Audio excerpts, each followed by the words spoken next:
तो शुरुआत में हम देखते हैं छोटे डैनी रैंड को, जो अपनी मोम के साथ हिमालय जा रहा था। वो लोग प्लेन में थे, मगर तभी अचानक उनके प्लेन में कोई गड़बड़ी हो गई, जिससे वो तबाह हो जाता है। इस हादसे में सब मारे गए थे सिवाय डैनी के, क्योंकि वो बच गया था। फिर दो मास्टर्स ने आकर उसकी जान बचाई और वो उसे खुफिया शहर में ले गए, जिसका दरवाजा हर 15 सालों के बाद खुलता है। फिर 15 साल वहाँ गुजारने के बाद वो वापस अपने शहर आता है और सीधा जाता है अपनी कंपनी में, जिसका नाम था रैंड कंपनी। सबको यही लग रहा था कि डैनी तो मर चुका है, इसीलिए कोई उसे नहीं पहचान रहा था। इसके अलावा न उसने ढंग के कपड़े पहने थे और न ही पाँव में जूते थे, तो इस वजह से धक्के देकर उसे वहाँ से निकाल दिया जाता है। वो जब दोबारा अंदर जाने लगता है तो गार्ड्स उसे रोकने की कोशिश करते हैं, जहाँ वो अपने कुंग फू का इस्तेमाल करता है, जो उसने पिछले 15 सालों में सीखा था, जिससे वो उन गार्ड्स को हरा कर कंपनी के अंदर आ ही जाता है। यहाँ उसकी मुलाकात अपने सौतेले भाई और बहन से होती है। उन्हें देखकर वो काफी खुश हो जाता है और ये समझाने की कोशिश करता है कि मैं ही डैनी हूँ। 15 साल पहले जहाज तबाह वाला जो हादसा हुआ था उसमें मैं बच गया था, मगर वो लोग उसकी बात का यकीन नहीं करते और गार्ड्स को बुलवा कर उसे बाहर फिकवा देते हैं, जहाँ डैनी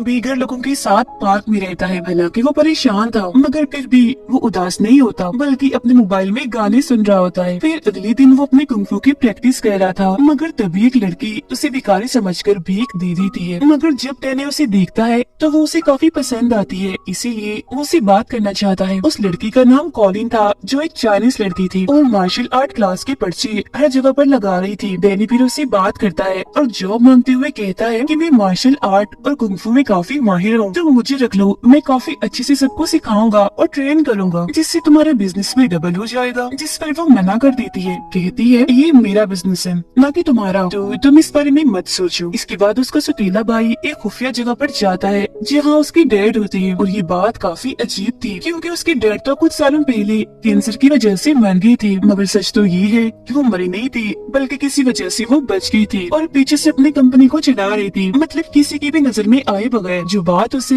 यानी इसकी बेटी को बिल्कुल भी पसंद नहीं है। वो यहाँ अपने डैड को अपने सौतेले भाई डैनी के बारे में बताता है। फिर डैनी अपने सौतेली बहन से मिलने जाता है, जहाँ वो उसकी चाय में कुछ मिला देती है, जिससे वो बेहोश हो जाता है। और फिर अगले सीन में उसकी आँख एक मेंटल हॉस्पिटल में खुलती है, जहाँ डॉक्टर उससे हिमालय के बारे में पूछते हैं, यानी जहाँ वो अपनी माँ के साथ जा रहा था, तो वो उन्हें हिमालय की तो नहीं बल्कि उस खुफिया शहर और कुंग फू के बारे में बताता है, जो सुन डॉक्टर उसे पागल समझते हैं। अब डैनी को फोन करने की इजाजत दे दी जाती है, और क्योंकि उसके पास सिर्फ उस चाइनीज लड़की यानी कॉलिन का ही नंबर था, तो वो उसे कोई फोन करता है और मदद मांगता है, मगर वो उसकी मदद करने उसे छुड़वाने से साफ साफ मना कर देती है। फिर डैनी का सौतेला भाई कॉलिन के पास जाकर उसे एक पेपर पर साइन करने का कहता है, जिसमें लिखा था कि डैनी ने मुझे धमकी दी है मारने की, जिसके बदले मैं तुम्हें मार्शल आर्ट स्कूल के लिए बहुत सारे पैसे दूंगा, जिसके लिए वो साफ साफ मना कर देती है। अब इस सारी सूरत हाल पर उसे शक होता है, इसीलिए वो डैनी से मिलने जाती है। अब डैनी की सौतेली बहन को भी इस बात पर शक था कि ये असल डैनी है, इसीलिए वो उसे बहुत सारे बंडिस बेचती है, जो बचपन में हम खाया करती थी। डैनी उन बंडिस में से ब्राउन रंग के सारे बंडिस निकाल देता है, जो उसके बचपन की आदत थी, जो देखकर उसकी बहन को पता चल जाता है कि ये असली डैनी रैंड है। उधर डॉक्टर्स को भी लग रहा था कि ये असल डैनी है, मगर वो तो अभी भी बार बार उन मास्टर्स और खुफिया शहर की बातें कह रहा था, तो डॉक्टर्स को मशकूक लगता है, इसीलिए वो उसे यहाँ से जाने नहीं देते। ये सारी चीजें डैनी के सौतेले डैड भी कैमरास के जरिए देख रहे थे। उसे डैनी अपनी कंपनी के लिए खतरा लग रहा था, तो वो उसे उठवाने के लिए अपने कुछ गुंडे भेजते हैं, मगर वो उनसे काफी लड़ता है और अपने कुंग फू स्टाइल में उन्हें काफी मारकर हरा देता है। जिसके बाद वो अपने आयरन फिस्ट वाले स्टाइल से मुक्का मारकर हॉस्पिटल का दरवाजा तोड़ देता है और वहाँ से भाग जाता है। जिसके बाद वो सीधा जाता है कॉलिन के स्कूल, उससे भी वो कराटे में हरा देता है, वो भी बड़ी आसानी से, जिस बात से कॉलिन काफी खुश हो जाती है और उसे कुछ कपड़े और यहाँ रहने की इजाजत दे देती है। जिसके बाद वो अपनी सौतेली बहन से मिलने जाता है, जहाँ वो उसे 100 मिलियन की ऑफर देती है, साथ ही ये भी कहती है मगर तुम्हें अपना नाम बदल कर रहना होगा, ताकि तुम कंपनी के लिए कोई मुसीबत कोई खतरा न बन सको। मगर डैनी को ये बात बिल्कुल भी पसंद नहीं आती और वो एक लॉयर यानी एक वकील से मिलता है, और क्योंकि वो भी पहले रैंड कंपनी में काम करती रही, तो डैनी उसे जानता है। वो उसे कुछ ऐसे सवाल पूछती है जो सिर्फ डैनी को ही पता थे, और जब वो उन सवालों की ठीक जवाब देता है तो उसे ये बात कंफर्म हो जाती है कि यही असली डैनी है। अब ये लॉयर डैनी की मदद करने वाली थी, ताकि कंपनी वापस डैनी को मिल जाए, और ये बात भी सबके सामने वो ले आए कि ये असली डैनी रैंड है। लेकिन उसका सौतेला भाई अपने गुंडे भेजकर वो सारे क्लोज सबूत में डाल देता है, जिससे ये बात साबित होती कि ये असली डैनी है। मगर डैनी को यहाँ मदद मिल जाती है अपनी सुतीली बहन की तरफ से। उसकी बहन ने उसके लिए एक चीज बनाई थी जिस पर डैनी की उंगलियों के निशान थे जो अब वाले डैनी से मैच हो जाती है। और आखिरकार ये बात साबित हो ही जाती है कि यही असली डैनी है। जिसके बाद उसे कंपनी का आधा हिस्सा मिल गया था और वो बन गया था रैंड कंपनी का मालिक, जिस वजह से उसे आलीशान घर और ऑफिस भी दिया जाता है। रैंड कंपनी एक काफी बड़ी कंपनी थी क्योंकि वो बहुत सारे बिजनेस करती है और दवाइयाँ भी बनाती है। वो लोग बिजनेस से बहुत सारे पैसे कमाती है जो बात डैनी को बिल्कुल भी पसंद नहीं आती। सारे सूरत हाल को देखते हुए वो दवाइयों की कीमतों में कमी कर देता है जो बात किसी को भी पसंद नहीं आती। अब उसका सतीला भाई अपने डैड से मिलने चाहता है जहाँ डैनी भी उसका पीछा करता है, मगर वहाँ हर जगह पर सिक्योरिटी थी इसीलिए वो खिड़की के जरिए जाने लगता है। यहाँ उसके भाई को गलतफहमी होती है इसीलिए वो उसे धक्का देता है जिससे डैनी बाहर जाकर गिरता है। मगर जब उसे होश आती है तो उसका सतीला भाई उसे गले से लगा देता है और उस खुफिया जगह पर ले जाता है जहाँ उन दोनों के डैड थे। यहाँ डैनी उसे पूछता है, डैड आप जिंदा कैसे हुए? जिस पर वो कहती है, मुझे हैंड ने जिंदा किया था जो बहुत सारे खतरनाक निंजास का लीडर है। उन्होंने मेरा कैंसर का इलाज किया और बदले में मुझे ब्लैकमेल करके मेरी वफादारी ले ली। उसके साथ एक चाइनीज औरत मिली हुई है जिसका नाम मैडम गाओ है। जिसके बाद वो उसे रिक्वेस्ट करते है कि अब तुम हैंड से लड़ो और सबको बचा लो और अपनी कंपनी को भी। अगले दिन वो अपनी बहन के साथ था मगर वो उसे अपने डैड के बारे में कुछ नहीं बताता। फिर जब वो जा रही थी तो कुछ गुंडे आकर उन पर हमला कर देते हैं और उसकी बहन को अगवा करने की कोशिश करने लगती है। तब डैनी उनको रोकता है और काफी बहादुरी से उनका मुकाबला करता है। वो लोग उससे एक कुल्हाड़ी जैसे हथियार से लड़ रही थी मगर वो फिर भी डैनी के सामने टिक नहीं पाते। एक एक करके वो उन्हें टिकाने लगाता रहता है जिससे वो अपनी बहन को अगवा होने से बचा लेता है। अब ये दोनों बहन भाई जाते हैं कॉलिन के पास उस मैडम गाँव का पता लगवाने, क्योंकि वो भी चाइनीज थी तो हो सकता है कि कॉलिन उन्हें जानती हो, यानी जिसके बारे में उनके डैड ने बताया था। अब उनकी ये बात सच भी हो जाती है क्योंकि कॉलिन उन्हें एक चाइनीज होटल के बारे में बताती है जिसके लीडर से डैनी बात करने जाता है। तब वो बताता है कि रैंड कंपनी के साथ हमारी एक डील हुई थी मगर तुम्हारी बहन ने डील हमसे तोड़कर किसी और से कर ली, मतलब कि हमारे साथ धोखा किया। मगर जब डैनी उन्हें हैंड के बारे में बताता है तो उन लोगों का मुंह बंद हो जाता है और फिर वो लोग वहाँ से चले जाते हैं। मगर बाद में वो लोग डैनी को एक पार्सल भेजते हैं जिसमें हैंड का ही बनाया हुआ एक ड्रग, एक नशा था, साथ ही एक लोगो, एक निशान भी था जो आयरन फिस्ट के ड्रैगन का था जो डैनी के सीने पर भी बना हुआ था। फर्क सिर्फ इतना था कि उसमें पंख नहीं थे। इसके बाद हम देखते हैं कि मैडम गाओ इन्हें जो हैंड के साथ मिली हुई है इस ड्रग नशे के काम में, वो अपने बिजनेस को इतना ऊपर ले गई है कि अब किसी को भी ड्रग लेने के लिए पाउडर या इंजेक्शन का इस्तेमाल नहीं करना पड़ेगा, बस स्टिकर लगाओ और नशे ले लो। इसके बाद डैनी अपने भाई के पास जाकर उसे भी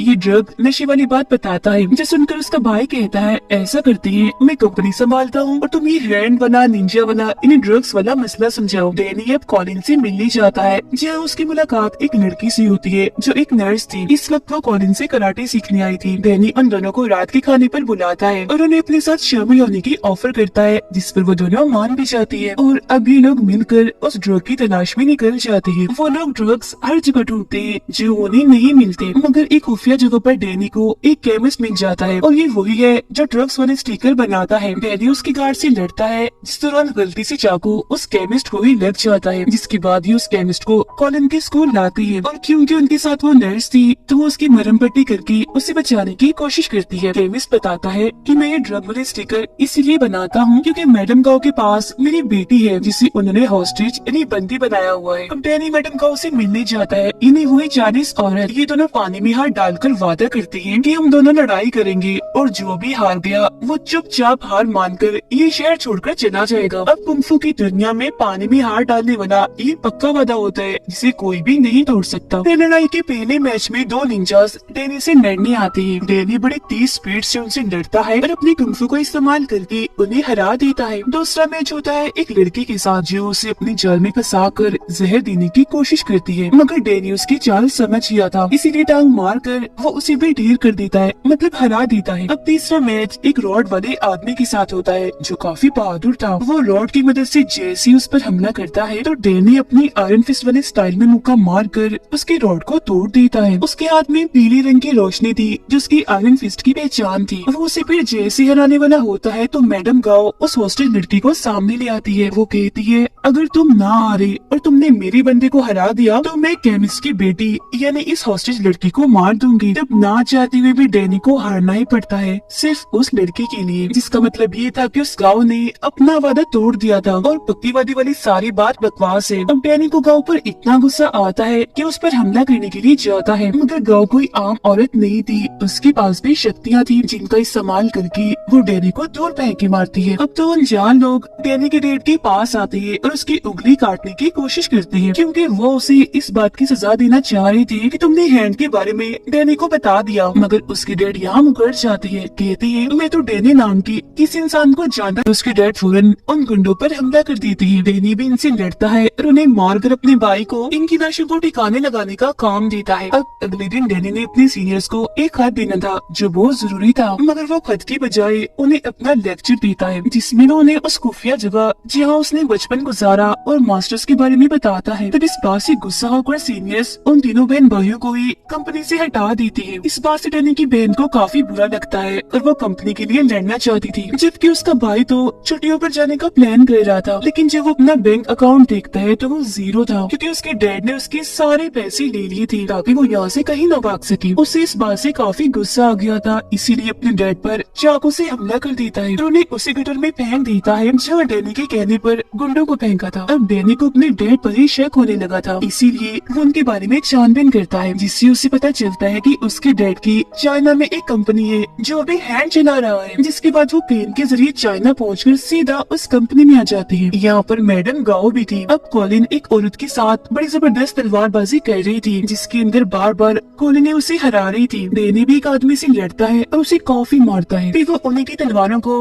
उनमें ही घुसाकर मार देता है। उन सबकी लाशों को देखकर डैनी समझ जाता है कि मेरी मॉम की मौत की जिम्मेदार गाओ ही है, इसीलिए पायलट को ड्रग दिया था जिससे प्लेन उसे संभला नहीं और वो तबाह हो गया। ये जानकर तो डैनी को इतना गुस्सा आ गया था कि वो अपने आयरन फिस्ट वाली अंदाज में जोर से दरवाजे पर मुक्का मारता है। वो सीधा जाता है मैडम गाओ के पास और अभी उसे हॉस्टेज बना लेता है, मतलब कि उसे पकड़ लेता है। अब 3 दिन के बाद गटर में हलचल होती है, जहाँ से जिंदा होकर डैनी और उसके सौतेली बहन भाई के डैड बाहर आते हैं, जो काफी अजीब लग रहा था कि पता नहीं जब से हैंड ने उन्हें ठीक किया वो तो जैसे अमर बन गई, मर ही नहीं रहे थे। वो बाहर आकर सीधा जाते हैं अपने बेटे यानी डैनी के भाई के पास और उसे कहते हैं मैंने तुम्हें माफ कर दिया, अब तुम भी मुझे माफ करके सुलह कर लो। मगर वो नहीं मानता, यानी वो अपने डैड से सुलह नहीं करता। तो उसी मसले से खाने के लिए उसके डैड उसकी गाड़ी में ड्रग्स रख देते हैं, जिससे पुलिस उसे पकड़ लेती है। वो ड्रग्स लेता रहता था, तो मेडिकल रिपोर्ट से भी ये बात साबित हो ही जाती है कि ये ड्रग उसी का है। वो पुलिस को काफी समझाने की कोशिश करता है कि ये मेरे डैड की जान है, वो मुझे फंसा रहे हैं, मगर कोई भी उसकी बात का यकीन नहीं करता, क्योंकि उसके डैड की तो काफी साल पहले कैंसर की वजह से मौत हो गई है और वो तो जेल में हो गया था। इसीलिए उसके डैड अपनी बेटी को अपने काम के लिए इस्तेमाल करते हैं, उसे अपना राज भी बता देते हैं, जो सुनकर वो हैरान तो थी मगर काफी खुश हो गई थी, क्योंकि उसे लग रहा था कि मुझे मेरे डैड मिल गए, मगर वो उसे सिर्फ अपना मकसद ही निकलवाना चाहती थी। डैनी ने मैडम गाओ को कॉलिन के स्कूल में कैद किया हुआ था। कॉलिन की हालत काफी खराब हो जाती है, क्योंकि उसे जहर की एक गोली लग गई थी और ये वही जहर था जिसे गाओ भी इस्तेमाल करती है। कॉलिन मरने ही वाली थी, मगर तभी इधर एक डॉक्टर आकर उसका इलाज करता है और मरने से उसे बचा देता है। ये डॉक्टर दरअसल एक कॉलेज में प्रोफेसर भी था और इसने कॉलिन को कुंफू सिखाया था। यहाँ वो और डैनी दोनों कुंफू करने लगते हैं और वो डैनी को भी अपने कॉलेज में प्रोफेसर बनने के लिए कहता है। अब डैनी को गाँव से पता चलता है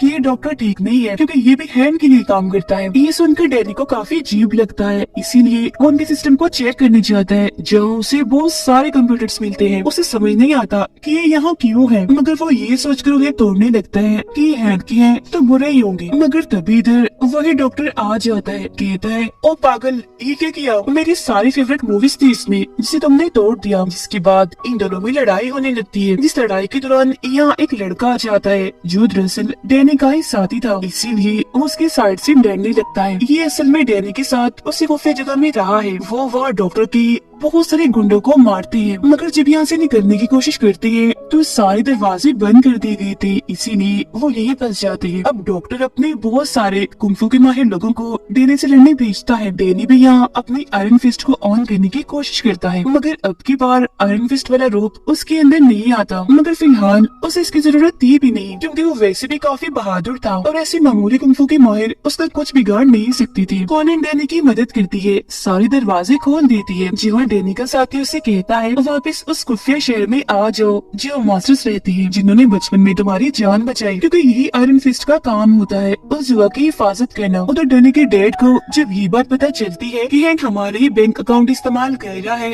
तो वो सारे अकाउंट्स खाली करने का फैसला करती है ताकि हैंक को बर्बाद कर सके। डॉक्टर अब कॉलिन को पकड़ लेता है और जब उसे ये बात पता चलती है कि इसने भी हैंक को मरवाने के लिए डैनी का साथ दिया तो वो अपने साथियों को कहता है कि इसे मार दो, और वो भी बहुत बुरे तरीके से। मगर वो कैसे भी करके खुद को आजाद कर लेती है और वहाँ से निकल जाती है। जब वो बाहर गुंडों से लड़ रही थी तो तभी इधर डैनी आ जाता है और कॉलिन को संभालता है। जेल में डॉक्टर डैनी के सौतेले भाई से मिलने जाता है और ऑफर करता है अगर तुम्हारे डैड को मार दिया जाए तो मैं तुम्हें कंपनी का चीफ बना दूंगा, क्योंकि अब कंपनी मैं ही संभाल रहा हूँ। जब वो डॉक्टर की बात मान लेता है और ये लोग उस खुफिया जगह पर हमला करती है जहाँ उनकी डैड रहती थी। यहाँ का डैनी का सौतेला भाई कहता है मेरे डैड को मार दो लेकिन मेरी बहन को कुछ मत करना। तब डॉक्टर उसकी बहन की तरफ गन से इशारा करता है और गोली चलाते हुए कहता है ये वाली बहन, जिससे जाहिर है गोली चलने से उसकी मौत हो जाती है। इसके बाद डॉक्टर डैनी को वीडियो कॉल करके वहाँ की सारी सूरत हाल दिखाता है, मतलब कि उसकी सौतेली फैमिली कितनी बुरी है। ये देख कर डैनी खुद को उसके हवाले कर देता है कि मैं कितना पागल था, अपने सौतेले बाप बहन भाई जितने बुरे लोग थे उन्हें बचाने की कोशिश कर रहा था, उनका साथ दे रहा था। अब डॉक्टर डैनी को मारना नहीं बस उसकी शक्तियाँ लेना चाहता था, इसीलिए वो उसे अपने साथ लेकर जा रहा होता है। मगर तभी इधर डैनी का साथी आकर उसकी जान बचा लेता है। वो सभी गुंडों से काफी लड़ता है। कॉलिन और डॉक्टर के बीच भी काफी लड़ाई होती है। हालांकि वो उसकी स्टूडेंट थी मगर फिर भी वो जीत जाती है और डॉक्टर को हरा देती है। लेकिन वो डॉक्टर को जान से नहीं मार पाती क्योंकि उसके अंदर भी सुपर हीरो जैसी ताकतें हैं। मगर तभी इधर डैनी का साथी आकर डॉक्टर के सीने में चाकू मार देता है और कहता है तुम इसकी स्टूडेंट हो इसीलिए नहीं मार रही, मगर मेरा इससे कोई वास्ता नहीं है। अब डैनी का वो साथी वापस उसे उसके साथ चलने का कहता है मगर वो जाने से मना कर देता है, इसीलिए दोनों के बीच थोड़ी बहुत लड़ाई होती है। मगर फिर बाद में उनके बीच ये फैसला होता है कि हम यही इसी शहर में ही रहेंगे। मगर जैसे वो पीछे आते हैं तो देखते हैं कि डॉक्टर की लाश वहाँ नहीं है, वो गायब हो गई है। अगले सीन में कॉलिन और डैनी साथ में ही थे। तभी उसके पास उसके सौतेले भाई का मैसेज आता है जो कहता है जल्दी करो यहाँ से निकलो। अब इससे पहले वो कुछ समझ पाता तभी कुछ कमांडो आकर इन पर हमला कर देती है। मगर यहाँ दोनों ही अपनी कुंफू की महारत का इस्तेमाल करके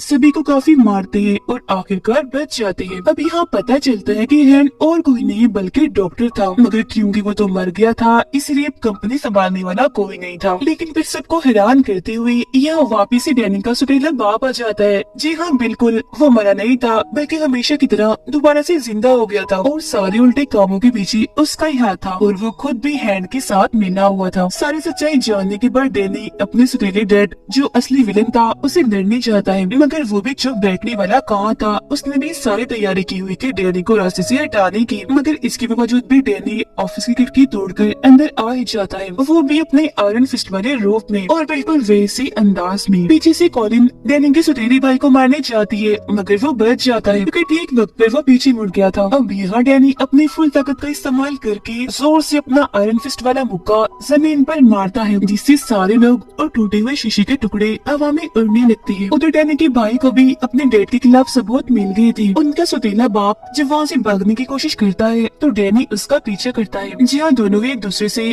पाइप के जरिए लड़ते हैं, जिसके बाद डैनी उसे एक तीसरी पाइप में घुसा देता है, मतलब पाइप उसकी आर पार कर देता है। वो जान से नहीं मरता क्योंकि उसके अंदर भी सुपर हीरोज वाली शक्तियाँ थी। जिसके बाद डैनी यहाँ से जाने लगता है, लेकिन क्योंकि उनका बाप विलन है तो वो पीछे से डैनी पर गोली चलाता है, मगर वो अपना आयरन फिस्ट वाला हाथ आगे करके गोली रोक देता है। इसी वजह उसका भाई आकर अपने डैड को गोली से शॉट कर देता है, जिससे वो नीचे जाके गिरता है और वो दोबारा से जिंदा ना हो जाए इसलिए लोग उसे जला देते हैं। जिसके बाद सब कुछ ठीक हो जाता है। डैनी के सौतेले भाई को कंपनी वापस मिल गई थी और अपने जालिम धोखेबाज बाप से उसकी जान छूट गई थी। डैनी की सौतेली बहन को हम देखते हैं जो मरी नहीं थी बल्कि उस गोली से जिंदा बच गई थी और अब वो डैनी के साथी के साथ थी। उनके पास ही गाँव भी बैठी थी जो उनकी बातें सुन रही थी। अब हम डैनी को देखते हैं जो कॉलिन के साथ मास्टर की उसी खुफिया जगह पर जाता है ये चेक करने के लिए कि सब ठीक है ना, मगर वहाँ उसे अपने बहुत सारे मास्टर्स की लाशें मिलती हैं जो देख उसे बहुत बुरा लगता है। और बस इधर ही सीजन 1